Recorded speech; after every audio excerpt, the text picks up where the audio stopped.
إلا الله وحده لا شريك له وأشهد أن محمدا عبده ورسوله أما بعد فإن خير الحديث كتاب الله وخير الهدي هدي محمد صلى الله عليه وسلم وشر الأمور محدثاتها وكل محدثة بدعة وكل بدعة ضلالة الضلالة في النار فأعوذ بالله السميع العليم من الشيطان الرجيم من همزه ونفخه ونفسه بسم الله الرحمن الرحيم يا أيها الذين آمنوا اتقوا الله حق تقاته ولا تموتن إلا وأنتم مسلمون يا أيها الناس اتقوا ربكم الذي خلقكم من نفس واحدة وخلق منها زوجها وبث منهما رجالا كثيرا ونساء واتقوا الله الذي تساءلون به والأرحام إن الله كان عليكم رقيبا يا أيها الذين آمنوا اتقوا الله وقولوا قولا سديدا يصلح لكم أعمالكم ويغفر لكم ذنوبكم ومن يطع الله ورسوله فقد فاز فوزا عظيما وقال الله تبارك وتعالى في كلامه المجيد بسم الله الرحمن الرحيم لا تقف ما ليس لك به علم إن السمع والبصر والفؤاد كل أولئك كان عنه مسؤولا وقال النبي صلى الله عليه وسلم يقول الحلال بين والحرام بين وبينهما مشبهات لا يعلمها كثير من الناس فمن اتقى المشبهات استبرأ لدينه وعرضه ومن وقع في الشبهات كراع يرعى حول الحمى يوشك أن يوقعه ألا وإن لكل ملك حمى ألا وإن حمى الله في عرضه محارمه ألا وإن في الجسد مضغة إذا صلحت صلح الجسد كله وإذا فسدت فسد الجسد كله ألا وهي القلب رواه البخاري رب اشرح لي صدري ويسر لي أمري واحلل عقدة من لساني يفقهوا قولي رب زدني علما رب زدني علما اللهم انفعنا بما علمتنا وعلمنا ما ينفعنا وزدنا علما والحمد لله على كل حال محترم بزرگوں دوستوں نوجوان بھائیوں ماں اور بہنوں سب سے پہلے اس باری تعالیٰ کا لاکھوں کروڑوں شکر احسان کہ جس باری تعالیٰ نے ہم تمام بنی نوع انسانیت کو اشرف المخلوقات بنایا ہے اور بے شمار نعمتوں سے ہمیں اور آپ کو نوازا ہے بعدہ لاکھوں کروڑوں درود و سلام ہو تمام انبیاء علیہ السلام پر خصوصاً آخری نبی تاجدار مدنی جناب محمد اکرم صلی اللہ علیہ وسلم پر اللهم صل على محمد وعلى آل محمد كما صليت على إبراهيم وعلى آل إبراهيم إنك حميد مجيد اللهم بارك على محمد وعلى آل محمد كما باركت على إبراهيم وعلى آل إبراهيم إنك حميد مجيد محترم سامعین کرام خطبہ مسرورہ میں سورہ بنی اسرائیل کی ایک آیت کریمہ آپ کے سامنے تلاوت کی گئی ہے ساتھ ہی صحیح بخاری کی ایک جامع اور معروف حدیث آپ کے سامنے پڑھی گئی ہے ان دونوں آیت کریمہ اور احادیث سے جس موضوع کے تحت آپ کے سامنے گفتگو کرنا ہے وہ ہے 3 عظیم نعمتوں میں سے دل کا صحیح اور غلط استعمال۔ پچھلے 2 خطبوں میں آپ کے سامنے 3 عظیم نعمتوں میں سے کان اور آنکھ کا تذکرہ کیا تھا اور اس کا صحیح اور غلط استعمال کے بارے میں بتلایا تھا۔ آج کے اس خطبے میں انشاءاللہ دل کے بارے میں بتلائیں گے کہ دل کا صحیح استعمال کیا ہے اور غلط استعمال کیا ہے۔ محترم سامعین کرام، اللہ سبحانہ و تعالی نے اس آیت کریمہ کے اندر ارشاد فرمایا کہ لا تقف ما ليس لك به علم ان السمع والبصر والفؤاد كل اولئك كان عنه مسؤولا، کہ جس چیز کا تمہیں علم نہ ہو اس چیز کے پیچھے نہ پڑو۔ بے شک اللہ رب العالمین ان السمع والبصر والفؤاد، سننے کے لیے کان، دیکھنے کے لیے آنکھ اور غور و فکر اور تدبر کرنے کے لیے دل عطا فرمایا، اور 3 عظیم نعمتوں کا ذکر فرمانے کے بعد فرمایا کل اولئک کان عنہ مسئولا۔ محترم سامعین کرام، آپ کو معلوم ہوگا کہ ہم نے آنکھ کی باتیں اور کان کی باتیں آپ کے سامنے بتلاتے ہوئے ان تمام تر باتوں کی طرف اشارہ بھی کیا تھا کہ یہ اللہ کی کتنی عظیم نعمتیں ہیں، اور اس کا ہم لوگ روزمرہ نہ جانے کتنے ایسے دن ہیں کہ ہم اور آپ اس کا غلط استعمال کرتے ہیں اور ہمیں احساس بھی نہیں ہوتا ہے۔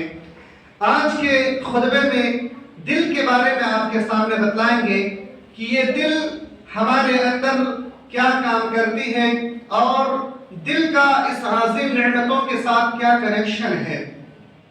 سب سے پہلے اس حدیث کی طرف نظر دوڑاتے ہیں کہ حدیث کی روح سے دل کی اہمیت کیا ہے۔ اللہ کے رسول صلی اللہ علیہ وسلم اس حدیث کی اہمیت کو اس دل کی اہمیت کو بتلاتے ہیں۔ حضرت عامر رضی اللہ تعالی عنہ حدیث کے راوی بیان فرماتے ہیں کہ میں نے نعمان بن بشیر رضی اللہ تعالی عنہ کو بیان فرماتے ہوئے سنا، اور نعمان بن بشیر کہتے ہیں کہ میں نے اللہ کے رسول صلی اللہ علیہ وسلم کو یہ حدیث بیان کرتے ہوئے سنا۔ حدیث کیوں ہے؟ الحلال بین والحرام بین۔ اللہ کے رسول صلی اللہ علیہ وسلم فرماتے ہیں کہ حلال بھی واضح ہے اور حرام بھی واضح ہے، وبینہما مشبہات، ان دونوں کے درمیان ایک مشابہت والی چیز ہے جو شک و شبہ میں ڈالنے والی چیز ہے، لا یعلمها کثیر من الناس، جسے بہت سارے لوگ نہیں جانتے ہیں، اس کے بارے میں وہ علم نہیں رکھتے ہیں۔ فمن اتقى الشبہات، اللہ کے رسول صلی اللہ علیہ وسلم فرماتے ہیں پس جو شخص اس شبہات سے، اس مشابہت سے بچ گیا، اپنے آپ کو بچا لیا، استبرأ لدینہ وعرضہ، گویا کہ اس نے اپنے دین کی حفاظت کر لی اور اپنی عزت و آبرو کی حفاظت کر لی۔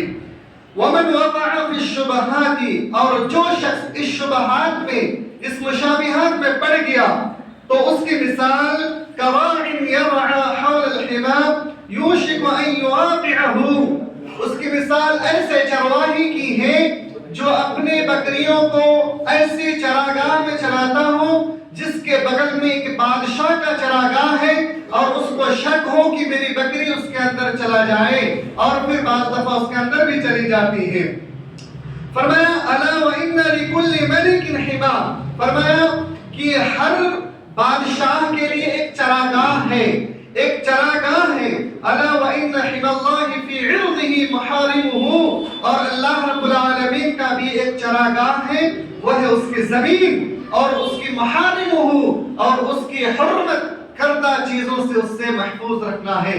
اللہ رب العالمین کی چراگاہ یہ زمین ہے، زمین سے ملنے والی تمام کے تمام چیزوں میں سے جو مشابہات ہیں، جس کے اوپر شک و شبہ ہو، اس سے بچنا ہے، یہ اللہ رب العالمین کی چراگاہ ہے۔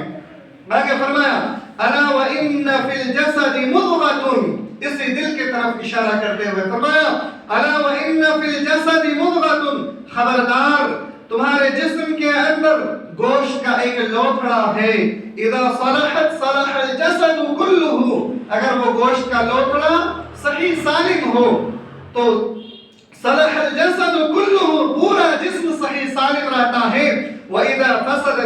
الجسد كله، اگر وہی گوشت کا لوتھڑا بگڑ جائے، خراب ہو جائے تو پورا جسم خراب ہو جاتا ہے.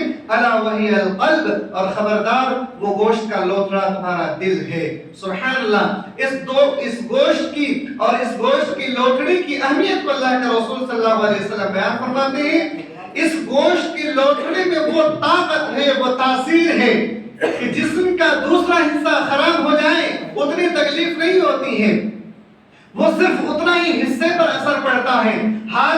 ایک ہاتھ کاٹ جائے، ایک ہاتھ زخمی ہو جائے، ایک پیر کاٹ جائے، ایک پیر زخمی ہو جائے، یا پھر جسم کے دوسرے حصوں میں سے کوئی چیز زخمی ہو جائے تو اس کو صرف اتنا ہی تک زخم محسوس ہوتا ہے جہاں پر زخم لگے ہو.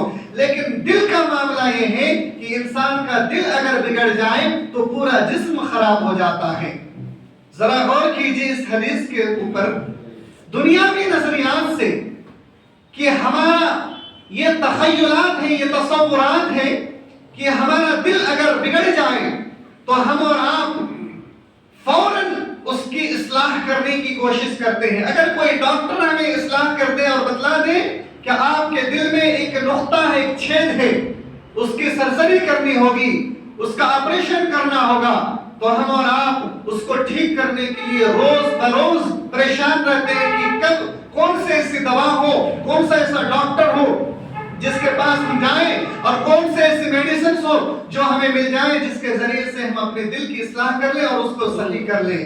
یہ تو جسم کو بظاہر ٹھیک کرنے کے لیے ہم اتنا کوشش کرتے ہیں. لیکن ذرا غور کیجئے، اگر یہی روح اور یہی دل اگر روحانی طبیعت اس کی خراب ہو جائے، یعنی اس کا عقیدہ خراب ہو جائے، اس کی توحید گڑبڑ ہو جائے، اس کے اندر ناپاکی آ جائے، اس کے اندر نجاست بھر جائے، تو پھر اس کی اصلاح کرنے کی ہم فکر نہیں کرتے ہیں، اس کو ہم صحیح کرنے کی فکر نہیں کرتے ہیں، کیونکہ ہمیں اس کی اصلاح کرنے کی ہمیں کبھی نوبت بھی نہیں آتی، اور ہم تخیلات میں ہوتے کہ زندگی میں کبھی نہ کبھی ہم اس چیز کی اصلاح کر لیں گے، اور اسی فکر میں ہماری موت آ جاتی ہے اور ہم اپنے دل کی اصلاح نہیں کر پاتے ہیں، جو کہ توحید کو چھوڑ کر کے شرک و بدعات اور گمراہی اور گناہوں پر ملوث ہو کر کے ہمارا دل بگڑ جاتا ہے، لیکن ہم اس کی اصلاح نہیں کرتے ہیں اور نہ تو کرنے کی کوشش کرتے ہیں.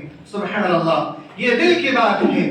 یہی وہ دل ہے جو ہمارا اور آپ کا سوچ، تخیلات، ان تمام تر چیزوں کو بدلتی ہے، ہیر پھیر کرتی ہے، ہمیں سوچنے پر مجبور کرتی ہے کہ ہم کیا کر رہے ہیں، صحیح ہے یا غلط ہے، ہمیں یہ کرنا چاہیے یا نہیں کرنا چاہیے، ہمیں نماز پڑھنی چاہیے یا نہیں چاہیے، ہمیں کون سا مذہب کو اپنانا ہے، کیسے ہمیں دن بدن رزق کو تلاشنا ہے. ان تمام تر چیزوں کی طرف ہمارے دل سے ہم فیصلہ لیتے ہیں. ہمارا عقیدہ بگڑ جائے، ہمارا عقیدہ خراب ہو جائے، ہماری توحید اور رسالت میں گڑبڑی ہو جائے، ہماری آخرت کے معاملے میں ہمارا ایمان کمزور ہو جائے، ہم اس معاملے میں ذرہ برابر فکر نہیں کرتے ہیں. ذرا غور کرنے کی بات ہے میرے بھائیوں. یہی وہ دل ہے جس کے بارے میں اللہ کے رسول صلی اللہ علیہ وسلم کی حدیث ابھی آپ نے سنی کہ آپ صلی اللہ علیہ وسلم نے فرمایا کہ یہی وہ دل ہے، اگر وہ صحیح سالم ہو تو پورا جسم صحیح سلامت رہتا ہے، اور اگر یہی دل بگڑ جائے تو پورا جسم خراب ہو جاتا ہے. اس کے بعد توحید و رسالت کی بات ہے. اسی دل میں اگر توحید و رسالت میں اگر گڑبڑی ہو جائے تو کتنا خطرناک وعید کی بات ہے. اسی توحید و رسالت کی طرف اشارہ کرتے ہوئے اللہ سبحانہ و تعالی نے سورۃ النور کے اندر ایک آیت نازل فرمائی ہے. وہ آیت اللہ رب العالمین نے ارشاد فرمایا: اللہ نور السماوات والارض مثل نوره كمشكاة فيها مصباح المصباح في الزجاجة الزجاجة كأنها كوكب دري يوقد من شجرة مباركة زيتونة يكاد زيتها يضيء ولو لم تمسسه نار نور على نور يهدي الله لنوره من يشاء. اس آیت کریمہ کے اندر اس الفاظ کی طرف ذرا غور کیجئے کہ نور علی نور یہدی اللہ لنورہ من یشاء، کہ نور کے اوپر نور ہے اور اللہ رب العالمین جسے چاہتا ہے اپنی نور کی طرف رہنمائی کرتا ہے، ہدایت کرتا ہے. آپ سمجھتے ہیں نور کی طرف رہنمائی کرنا یعنی ایک انسان کو اللہ رب العالمین ضلالتوں گمراہی سے نکال کر کے توحید و رسالت کی ہدایت دیتا ہے، اور اسے اسلام کی توفیق عطا فرماتا ہے. یہی ہے یہدی اللہ لنورہ من یشاء. اللہ رب العالمین جسے چاہتا اپنے نور کی طرف ہدایت کرتا ہے. سبحان اللہ. تو وہ شخص بھی خوش نصیب ہے جسے اللہ رب العالمین نور کی ہدایت دے دے اور نور کی طرف رہنمائی کر دے. محترم سامعین کرام، اس کے بعد اگلی آیت میں اللہ رب العالمین نے ارشاد فرمایا فَمَن يُرِدِ اللَّهُ أَن يَهْدِيَهُ يَشْرَحْ صَدْرَهُ لِلْإِسْلَامِ. کیا فرمایا؟ اللہ رب العالمین جس کے ساتھ بھلائی کا ارادہ کرتا ہے اس کا دل کو، اس کے سینے کو اسلام کے لیے کھول دیتا ہے. اس کے دل کو یعنی اس کے سینے کو اسلام کے لیے کشادہ کر دیتا ہے، کھول دیتا ہے. وَمَن يُرِدْ أَن يُضِلَّهُ يَجْعَلْ صَدْرَهُ ضَيِّقًا حَرَجًا. اور فرمایا جس کے لیے اللہ رب العالمین گمراہی کو چنتا ہے، یعنی جس کے لیے جس کے حق میں برا ہو، وَمَن يُرِدْ أَن يُضِلَّهُ يَجْعَلْ صَدْرَهُ ضَيِّقًا، اس کے دل کو اللہ رب العالمین تنگ کر دیتا ہے، اس کا دل کمزور پڑ جاتا ہے. اور کأنما يصعد في السماء، اور وہ آسمان کی طرف گویا کہ چڑھنے کی کوشش کرتا ہو. اور كذلك يجعل الله الرسال الذين لا يؤمنون.